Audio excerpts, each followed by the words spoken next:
এখানে ডিম সেদ্ধ হতে বসে দিয়েছি, আর এইখানে সামান্য জল দিয়েছি একটু গরম হওয়ার জন্য, তাহলে এই স্টিকারটা উঠে যাবে। এই স্টিকারটা ওঠাবার জন্য আমি গরম জল একটু বসিয়েছি, তারপর এতে রান্না হবে।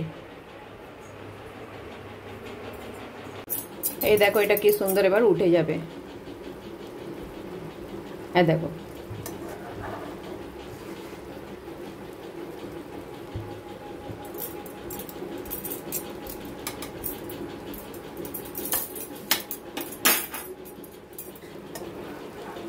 চিপকে যাচ্ছে।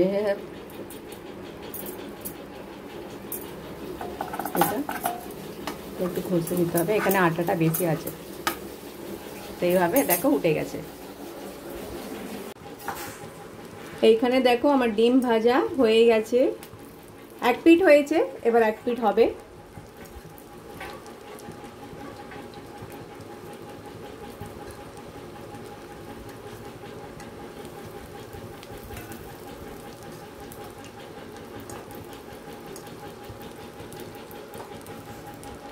আর এখানে আমার সব মশলা রেডি করে রেখেছি, শুধু ঝাল হবে, শুকনো ঝাল। এবার খুলে দেখি আমার ডিমের ঝালটা কেমন হয়েছে। বাও, দারুণ! দেখো কি সুন্দর লাগছে, ইয়ামি। দুদিন ধরেই ভাবছিলাম একটু ডিমের ঝাল করব। আজকে চিংড়ি মাছ হয়েছে, ওইটা আমি পরে খাবারের সময় দেখাচ্ছি। তো কেমন লাগছে বলো। এতে সমস্ত যে ঘরের মশলা দিয়ে করেছি, একটু আদা রসুনের পেস্ট দিইনি, ছোট ছোট কুচি করে দিয়েছি, ব্যাস অল্প জল দিয়ে ফুটিয়েছি।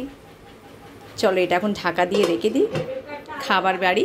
দেখো কত সুন্দর লাগছে, তাই তো? আমার তো খুব ভালো লাগছে। রান্না ফিনিশ হয়ে গেছে, খেতে বসবো। খাবারে আগে দেখিয়ে দিই আমাদের ঘরে আজকে কি কি রান্না হয়েছে। এই দেখো এটা হচ্ছে ফুলকপি বেগুন আলু দিয়ে শুকনো তরকারি একটা, এটা ডিমের ঝাল, এটা চিংড়ি মাছের ঝাল, একটু লাল লাল করে আজকে করা হয়েছে, এখানে ডাল, আর এটা ছোলার তরকারি। ছোলার তরকারিটা কালকে, ওটা আমি আজকে একটু বার করেছি, ওটা আজকে হয়নি, বাকি সব আজকের রান্না। তো কেমন লাগলো আজকে আমাদের ঘরের রান্নাটা একটু কমেন্ট করে জানাবে।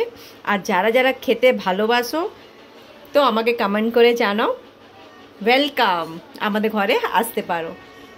তো চলো খেয়ে নিই এবার, খুব খিদে পেয়েছে।